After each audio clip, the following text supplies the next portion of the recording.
Olá, bem-vindo ao nosso curso de Biomecânica e hoje a gente vai falar de centros de massa. Eu sou o professor Eduardo Pinheiro, especialista em Biomecânica pela Universidade Federal do Estado do Rio de Janeiro. O tema da nossa aula de hoje é conceitos que fundamentam as análises biomecânicas desportivas e clínicas.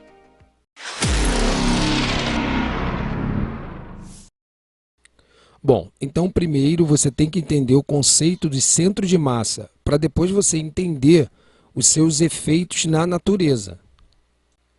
Existe uma tendência natural dos profissionais partirem para a prática com um conhecimento muito superficial sobre os conceitos. O que diferencia um profissional de um leigo é a competência pericial. Um laudo ou um diagnóstico pericial não se baseia apenas no resultado prático final. Ou seja, um leigo, ele se baseia nos dados macro para gerar sua conclusão. Já quando um profissional tem um nível de perícia elevado, ele se baseia no microdados para analisar a coerência da conclusão daquela afirmação. Então, quanto mais um profissional se baseia na prática para chegar a uma conclusão, mais o seu conhecimento científico, ou seja, pericial, fica raso. Então, essa conclusão é a conclusão mediana. E aí o que acontece? Em alguns momentos, esse profissional se parece com um leigo. Então, qual é a relação entre o conceito prático e teórico? Será que um vale mais que o outro? Para ficar claro, vamos explicar qual o papel da teoria e qual o papel da prática. A teoria ensina você medir, calcular e escrever os dados.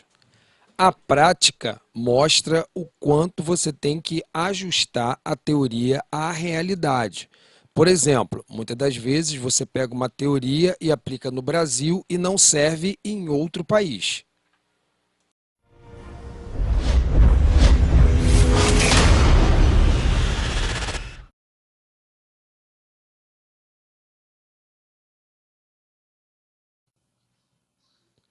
Bom, primeiro vamos conceituar o que é centro de massa.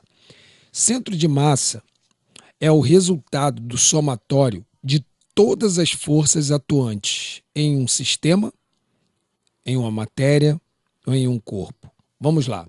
Aqui a gente tem um sistema, formado entre o corpo, do piloto e a moto, ok? A gente tem a matéria que forma o corpo do piloto e também forma a moto, ok? Essas linhas amarelas aqui, ó, são as forças atuantes no piloto e na moto. Aqui a gente tem a formação de algumas componentes e somando tudo isso, você tem um centro de massa aqui, ó, que também é chamado de centro gravitacional. A gente vai entender por que o centro de massa também é chamado de centro gravitacional. Mas você deve, decorar isso, que centro de massa é a soma de todas as forças atuantes em um sistema, matéria ou corpo.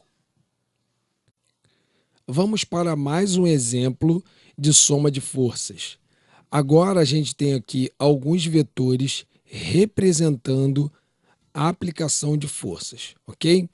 Então aqui a gente tem um vetor, na horizontal, aplicando uma força para esquerda, temos um outro vetor aqui, aplicando a força no plano oblíquo para baixo, à direita, e temos duas forças paralelas aplicando a força para baixo. Então, o que eu quero dizer com isso? Que se você somar todos esses vetores ou todas essas forças, arbitrariamente teríamos este centro de massa, ok? Então, qual a importância matemática do centro de massa? Trata-se de um ponto em que toda a massa do corpo pode ser considerada como concentrada. Isso ajuda a facilitar o cálculo de vários efeitos, ok? A gente sabe muito bem que quando você aplica uma força, por exemplo, como a gravidade, ela não vai simplesmente atuar naquele ponto gravitacional, ela vai atuar na matéria de todo aquele corpo. Mas quando você vai calcular, basta você se concentrar, ou seja, utilizar o centro de massa para fazer estes cálculos. Então, como eu falei anteriormente, cada átomo da massa de um corpo, né, está sofrendo uma aceleração da gravidade. Porém, a soma de todas essas forças gera uma força resultante, ok? Que fica em um único ponto, chamado centro de massa ou centro gravitacional. Vamos observar aqui a figura. Veja, aqui eu tenho várias matérias, né, que é o átomo, vamos dizer assim, né, a menor parte. Então aqui eu tenho um átomo, aqui eu tenho outro, aqui eu tenho outro, aqui eu tenho outro, e aí ele forma esse corpo aqui, tá? Em cima de cada átomo eu tenho aqui, ó, esse vetor representando a força, né? E aí, quando eu somo todas essas forças aqui, ele me dá esse centro de massa, o centro gravitacional, como se a gravidade estivesse apenas atuando neste ponto, ok? Agora que você já entendeu o conceito básico de centro de massa, vamos aplicar esse conhecimento a uma parte do corpo humano, que é a perna, ok? Vamos então achar o centro de massa da perna. Então, aqui de maneira muito simplista, né, vamos demonstrar aqui o centro de massa da perna. Então, aqui a gente tem a força-peso atuando na coxa, ok? Que a força-peso é a força da gravidade. Aqui a gente tem a força-peso atuando aqui na parte inferior da perna. E temos aqui a força-peso atuando no pé, ok? Se somarmos todos esses vetores aqui, levando em consideração esse quadrante, que a gente não vai entrar nesse mérito da questão, a gente vai ter aproximadamente aqui, ó, o centro de massa ou centro gravitacional neste posicionamento aqui, ok? Agora que você já aprendeu a aplicar o conceito básico de centro de massa a uma parte do corpo humano, vamos agora analisar qualquer corpo fazendo uma curva. No caso, vamos utilizar aqui o carro. Então, a gente tem uma força-peso puxando o carro para baixo, temos uma força normal, que é da estrada, empurrando o carro para cima, temos uma força centrípeta puxando o carro para dentro, é por isso que ele faz a curva, e temos uma força de velocidade, fazendo com que o carro vá para frente. Se eu somar todas essas forças aqui, eu vou ter o centro de massa deste carro. Agora vamos demonstrar todos os exemplos anteriores com uma visão de engenheiro, ok? Então aqui a gente tem um prato rotacionando e esta moeda depositada sobre ele. A gente vai ter uma força, né, centrípeta puxando para dentro, uma força centrífuga puxando para fora, temos uma força peso, né, pressionando esta moeda contra esse prato e ao mesmo tempo temos o prato empurrando essa moeda para cima, ok? Então aqui é uma visão mais de engenharia e no nosso curso completo a gente estuda isso de maneira mais aprofundada. Preste bem atenção nesta explicação, pois intuitivamente erramos bastante neste entendimento. Vamos lá. Nem sempre o centro de massa tem matéria pertencente àquele corpo em questão. Ou seja, o centro de massa pode se encontrar na parte oca da estrutura. Eu usei para exemplificar isso, né, um bambolê, né, representando um círculo e uma bola de metal representando uma esfera, ok? O círculo, sabemos que o meio dele é oco, ou seja, no bambolê, a parte central dele tem ar, e o ar não pertence à matéria do bambolê, que neste caso aí é de metal, tá? Mas ali O centro de massa está representado nesse ponto azul aqui, né? Na parte oca. E aí temos a esfera é maciça, né? E o centro de massa, né, fica exatamente na matéria pertencente ao corpo em questão. Tá? Então preste muita atenção nisso, que intuitivamente é, costumamos errar neste entendimento. A mesa é mais um exemplo que nem sempre o centro de massa tem matéria pertencente àquele corpo em questão. Por exemplo, o centro de massa da mesa fica fora da mesa. Bom, então, por todos esses motivos, o centro de massa também é conhecido como ponto de equilíbrio ou centro de gravidade. Vamos entender como isso acontece. Então, agora vamos conceituar equilíbrio. O equilíbrio acontece quando as forças se cancelam. Vamos entender? Vamos entender de maneira muito simples e superficial como as forças se cancelam. Se você olhar essa figura, você percebe que o sistema está em equilíbrio, mas isso não faz sentido intuitivo. Por quê? O lado que faz mais força tem que ganhar do lado que faz menos força. Você pode observar aqui nesta gangorra que a massa do menino exerce uma força de 500 newtons e a massa da menina do outro lado exerce uma força de 470 newtons. Ué, e por que essa gangorra está em equilíbrio? Porque se eu somar a distância, né, que a menina se encontra do eixo rotacional, ela consegue cancelar a força gerada do outro lado. Ou seja, na verdade, a aceleração aqui é anulada, ok? Quando eu pego a aceleração gerada por 500 newtons e a aceleração gerada por 470 newtons, quando eu somo, elas se anulam e aí acontece o equilíbrio, ok? O que isso demonstra? Né? Isso nos demonstra que você não deve se preocupar só com a quantidade de força aplicada, mas você deve entender do sistema. Por quê?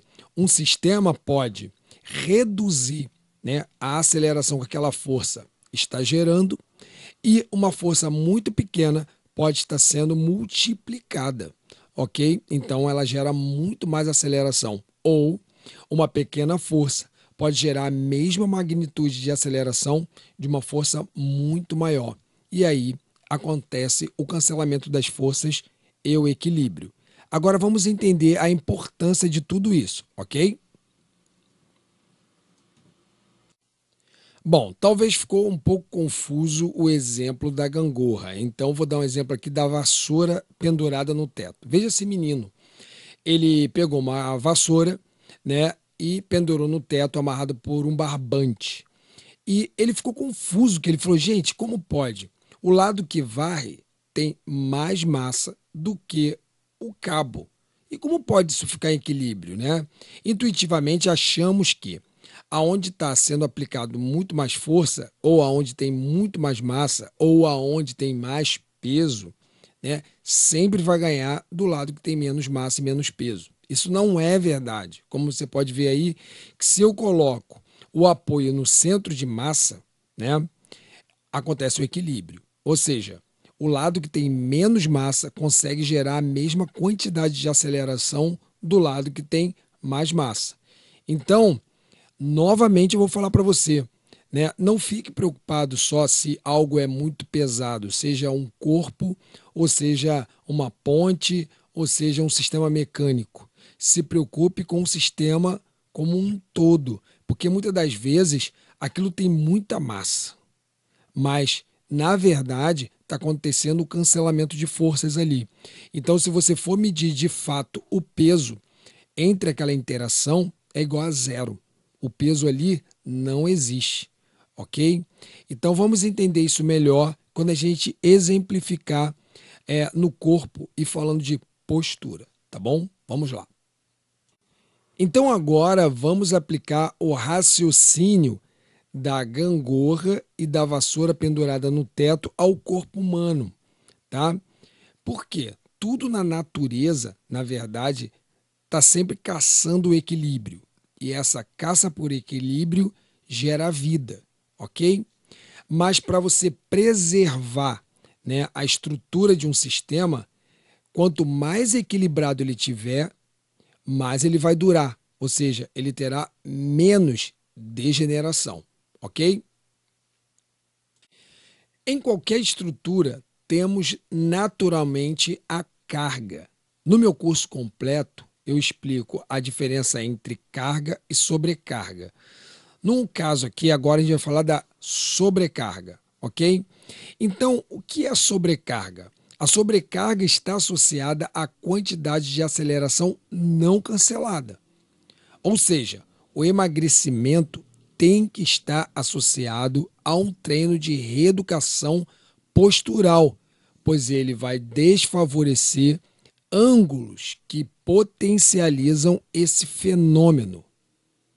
Caso contrário, o mecanismo de lesão manterá sua proporção com menor velocidade degenerativa, ok? Então agora vamos entender como a aceleração pode ser degenerativa, tá? Então vamos olhando aí essa foto, a gente pode observar que a primeira foto, esse menino pesa 80 quilos e aí vamos supor que o corpo dele gera uma aceleração degenerativa de 20 metros por segundo ao quadrado, tá? E aí ele foi emagrecendo, chegou aos 65 quilos. E agora o corpo dele gera uma aceleração degenerativa de 15 metros por segundo ao quadrado. Você vê que, nesse caso, o emagrecimento dele cancelou apenas 5 metros por segundo ao quadrado. Ou seja, se você emagrecer qualquer pessoa e não ficar preocupado com a postura dela, simplesmente você reduziu a velocidade degenerativa. E a maioria das pessoas, né, os profissionais de saúde, ele fica culpando a degeneração apenas pela quantidade de massa. Lembra o exemplo lá da gangorra? Se você ficar preocupado com a quantidade de força aplicada ou a quantidade de massa, porque é muito pesado, né, você pode estar sendo cancelado por uma outra força e uma quantidade de massa muito pequena. Porém, você pode ter uma massa muito pequena, ou seja, igual o menino ali, ele emagreceu, porém, ele tem o quê? Ele tem um sistema que continua acelerando essa pequena quantidade de massa ou essa pequena quantidade de força, ok? Então, vamos entender melhor agora olhando ângulos, ok? Então, agora vamos falar um pouquinho do desequilíbrio, tá? Então, a gente já falou que o equilíbrio acontece quando as forças se cancelam. Não interessa se eu tenho 100 gramas e do outro lado eu tenho 1 tonelada, ok? A aceleração de 1 grama é igual à aceleração de 1 tonelada. Então, o peso ali, vamos pensar que seja zero. Ele não existe ali. Quando um apoio não coincide com o centro de massa, acontece o desequilíbrio, como você viu lá na vassoura.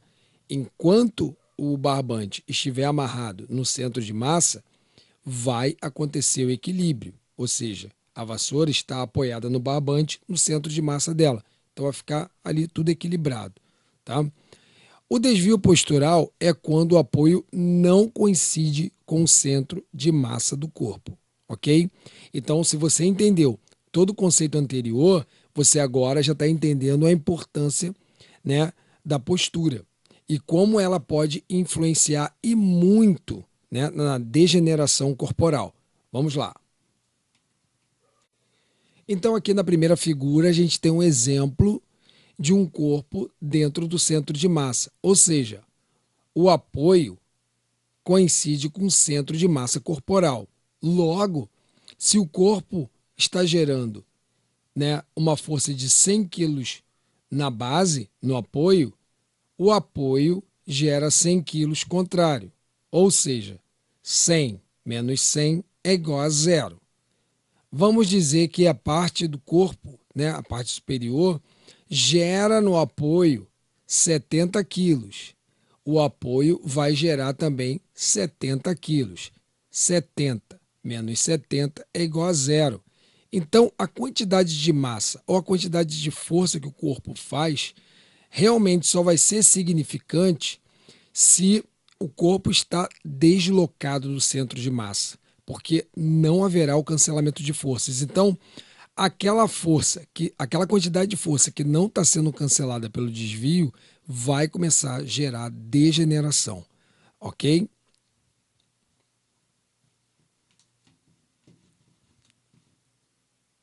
Então agora vamos conhecer a aceleração degenerativa na prática.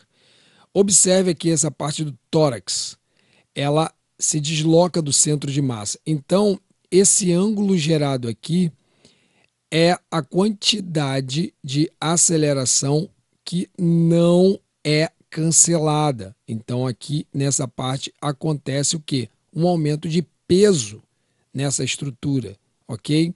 Então, aqui eu tenho uma aceleração degenerativa. Compare com a referência e compare aqui com um desvio postural, ok? Se você vem para essa outra imagem aqui, você vai ver que esse desvio é um pouco mais superior também aqui no tórax, mas toda a outra parte aqui ainda continua um pouco dentro do centro de massa. O joelho começa a deslocar um pouco, mas o maior problema aqui da aceleração degenerativa está na parte superior do tórax. Nessa outra imagem aqui, você vê que a cabeça do fêmur já desloca. Então, tem uma aceleração degenerativa aqui na cabeça do fêmur e já na cabeça também, na parte superior aqui. A cervical também já está incluída nisso. Nessa outra imagem aqui, você vê que acontece um deslocamento da cabeça do fêmur e um pouquinho aqui da parte da cabeça, ok? Então, essas duas partes aqui têm aceleração degenerativa. No outro plano, que a gente consegue ver a escoliose, não é diferente, a gente não vai se aprofundar, mas a coluna aqui, o nome dela é axial, ela deveria estar aqui, ó, retinha no centro de massa. Então, esse deslocamento aqui causa aceleração degenerativa, ok? Conclusão: para que um corpo fique leve e fácil de ser deslocado, ele precisa estar alinhado com o centro de massa. Pois lembre-se que quando o apoio coincide com o centro de massa, o resultado da soma das forças é igual ou próximo de zero. Muito obrigado por você assistir esse vídeo e clique no link para você adquirir o curso completo.